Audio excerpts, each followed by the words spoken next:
Hello students, how are you? Hope सभी बच्चे आप लोग अच्छे होंगे। बेटा, in the previous video we discuss about the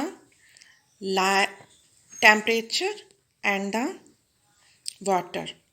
In this video we will discuss about the light. Let's start. Light. Since plant produce food through photosynthesis. Plants किसके द्वारा भोजन बनाते हैं? अपना photosynthesis process के द्वारा. A process which is only possible when sunlight is available as a source of energy.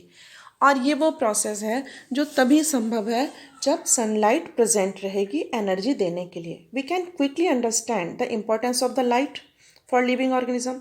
इतना कहते ही आपको ये तुरंत समझ में आ गया होगा कि प्लांट्स और लिविंग ऑर्गेनिज्म के लिए सनलाइट या फिर लाइट होना कितना ज़रूरी है.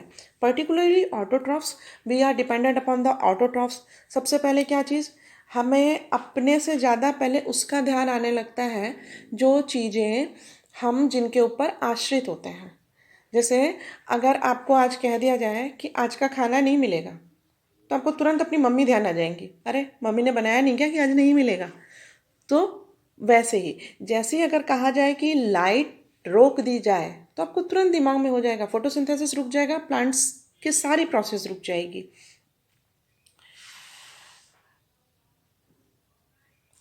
Many species of the small plant, herb and shrub, छोटे छोटे प्लांट्स, हर्ब और शर्ब. देखो, हर्ब और शर्ब दोनों में अंतर होता है. हर्ब क्या होती हैं?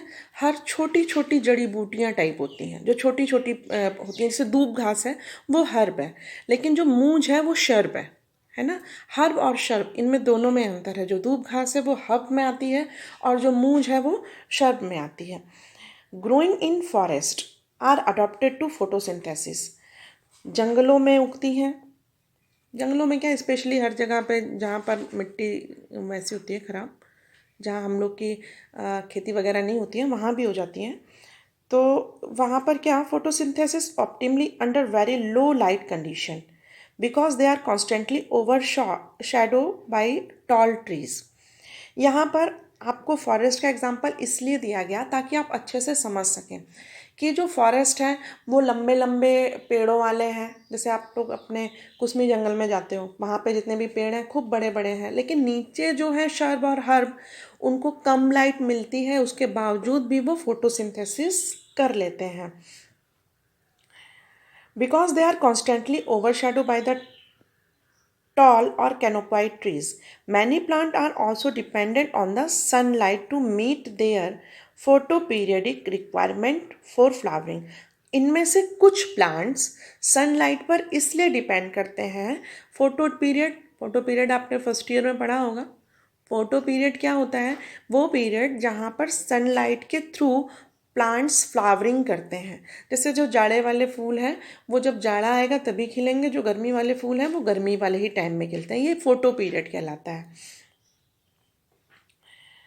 For many animals too, light is important in that they use the डायूरनल.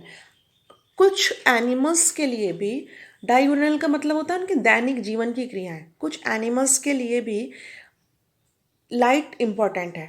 We are also the diurnal. हाँ या ना? हम डायूरनल हैं या नहीं? सोच के बताओ. हम अपनी दैनिक क्रियाओं के लिए, अपनी लाइफ प्रोसेस के लिए क्या लाइट पर डिपेंड नहीं है? अगर रात भर रात ही रह जाए, सुबह हो ही नहीं, तो हमें क्या पता चलेगा? आप उठोगे ही नहीं, रात हो जाएगी, सोते ही रह जाओगे. अगर सनलाइट ना आए तो सूरज का उगना ही हमारे लिए लाइट का लाना होता है और रात से दिन का होना होता है. हम भी डायूरनल में आता है. And seasonal variation in the light intensity and duration. Photoperiod as cues for timing their frogging. Light का काम क्या है? फोटो पीरियड लाना. और उसके बाद से जो ये लाइट का ड्यूरेशन है, टेम्परेचर का जो ड्यूरेशन है, अभी बरसात का मौसम आ गया तो लाइट का टेम्परेचर कैसा हो गया है? कम हो गया है. और अब आपको मालूम है अब बरसात का मौसम भी आ गया. तो कैसे आया? पहले सीज़न किसका चल रहा था? समर चल रही थी. अर्थ थोड़ी सी रोटेट हुई है, थोड़ी सी रोटेट हुई तो क्या आ गया? तब आपका रेनी सीज़न आ गया। फिर थोड़ी और रोटेट होगी तो क्या हो जाएगा, आपका विंटर सीज़न आ जाएगा। लाइट का अर्थ पर पड़ना और at the different different part पर पड़ना क्या है, ये डिपेंड करता है हमारे मौसम को, हमारे वेदर को। The ability of the light on land is closely linked with that of the temperature. Since the sun is the source of both, temperature closely linked होता है। धरती पर जो लाइट है उससे टेम्परेचर पूरी तरह से लिंक्ड होता है। The sun is the source for both, और दोनों के लिए, हमारे टेम्परेचर हो चाहे हमारा लाइट हो, दोनों के लिए सोर्स क्या है, सिर्फ और सिर्फ sun. Deep 500 meter in the ocean, 500 meter गहराई में अगर आप समुद्र में जाएंगे, the environment is specially dark, जो वहाँ का एनवायरमेंट है पूरी तरह से डार्क है। And it is habitant are not aware of the existence of the terrestrial source of energy called sun. वहाँ पर जो ऑर्गेनिज्म है 500 मीटर समुद्र में अंदर नीचे जाने पर, उनको तो मालूम ही नहीं होता कि लाइट होती क्या चीज़ है, सन होता क्या चीज़ है। बाकी ऐसा सिर्फ प्लांट्स और हमारे ओशियन में नहीं है, ऐसा ही साउथ में एक टेरेस्ट्रियल पूरा आदिवासियों का इलाका है, वहाँ पर सनलाइट पहुँचती ही नहीं है। वो उन लोग का वो इलाके में नीचे वो लोग एकदम रहते हैं, पहाड़ों के नीचे एरिया है उनका, और वो लोग को पास भी लाइट नहीं पहुँचती है। What then their source of energy, तब उनका सोर्स ऑफ एनर्जी क्या होगा। The spectral quality of the solar radiation is also important for the life. Sunlight have the many spectral forms of in their light. ये मैंने आपको first year में पढ़ाया था, जब आपको फोटोसिंथेसिस हम पढ़ा रहे थे तो आपको हम पढ़ाए थे कि कैसे लाइट की कौन कौन सी रेडिएशंस वहाँ मौजूद होती हैं। तो सिर्फ अगर सनलाइट नहीं पहुँच रही है तो उनकी जो रेडिएशन है, जो उनकी स्पेक्ट्रम्स हैं, वो उन ऑर्गेनिज्म तक पहुँचती हैं। Not all the color component of the visible spectrum are available for marine plant living at different depth of the ocean. जो रेंजिंग है हमारे बिबग्योर की, जो रेंजिंग है हमारी बिबग्योर की, वो अलग अलग रेंज से वहाँ गहराई में पानी तक पहुँचती हैं। चाहे नीचे अर्थ में जो हमारे आदिवासी इलाकों में जो लोग रहते हैं उन तक पहुँचती हैं, और अल्ट्रावायलेट रेज़ हैं, एक्स रेज़ हैं, है ना। और ये सारी रेज़, सनलाइट की ये जो रेज़ हैं वो वहाँ तक पहुँचती हैं, उनकी रेडिएंट एनर्जी के थ्रू वहाँ पर एनर्जी सोर्स पहुँचता है सोलर का। ओके।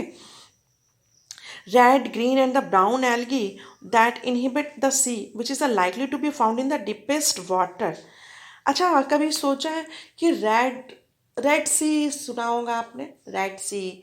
आपने जब फर्स्ट ईयर में एल्गी पढ़ा था तो आपको मालूम है रेड सी होता है, ब्लू सी होता है, और उसके बाद से ब्राउन कलर की एल्गीज होती हैं। वो क्यों है वहाँ पर, वो ये जो समुद्रों पर और नदियों पर, इन तालाबों में अधिकतर आपने देखा होगा काई जमी रहती है, एल्गी जमी रहती है, ब्राउन एल्गीज रहती हैं बहुत सी।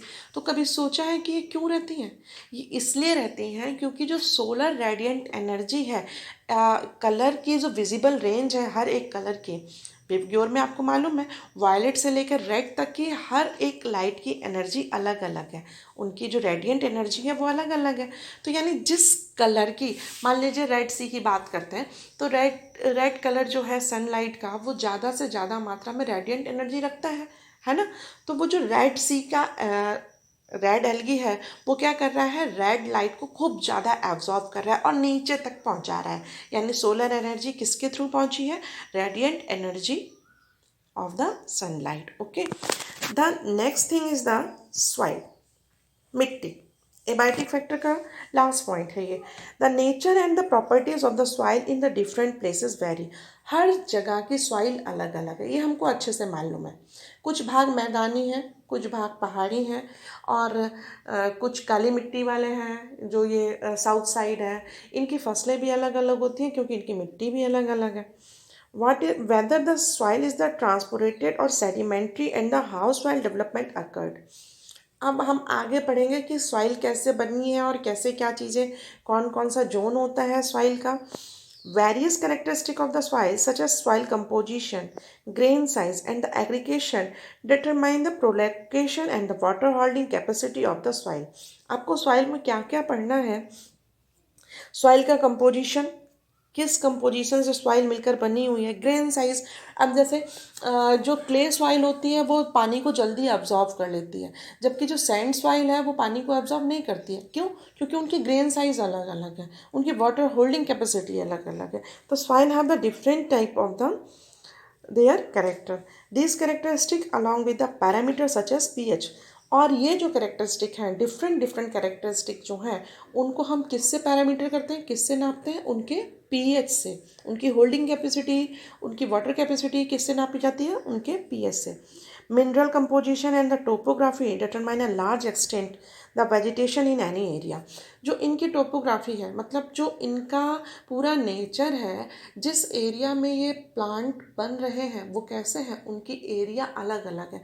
जैसे साउथ में हो चाहे आसाम में हो, कॉफ़ी प्लांट्स ज़्यादा हैं, ठीक है, कॉफ़ी प्लांट ज़्यादा है। क्यों? क्योंकि वहाँ पे ब्लैक सॉइल है, जूट के लिए ब्लैक सॉइल होती है। लेकिन हमारे यहाँ धान और गेहूँ ज़्यादा है, क्योंकि we have not the black soil. तो अलग अलग जगह की अलग अलग चीज़ें हैं। This is turn detect the type of the animal that can be supported similarly in the aquatic environment. The sediment characteristic often determine the type of the benthic animal that can thrive there. और फिर उसके बाद ये जो चीज़ें हैं ये हमारे एक्वेटिक एनिमल्स पर भी डिपेंड करती हैं। जो छोटे तालाब, चाहे छोटे तालाब हो, चाहे छोटे छोटे पोखरे वाली जो मछलियाँ हैं वो मछलियाँ अलग हैं, और जो नदियों वाली मछलियाँ अलग हैं। उनकी सॉइल अलग है और उनकी सॉइल अलग है, उनका एनवायरनमेंट अलग अलग हो गया। फिर उसके बाद से जो हमारे एनिमल्स हैं जो रहते हैं हमारे साथ, वो भी हमारी सॉइल के ही थ्रू तो उनके प्लांट्स मिलते हैं, तो वो भी हमारे उन सॉइल की कंपोजिशन पे ही वहाँ पर आधारित है। This is all about the abiotic factor. Okay, in the next video we will discuss about the responses to the abiotic factor. Okay, thank you for watching this video.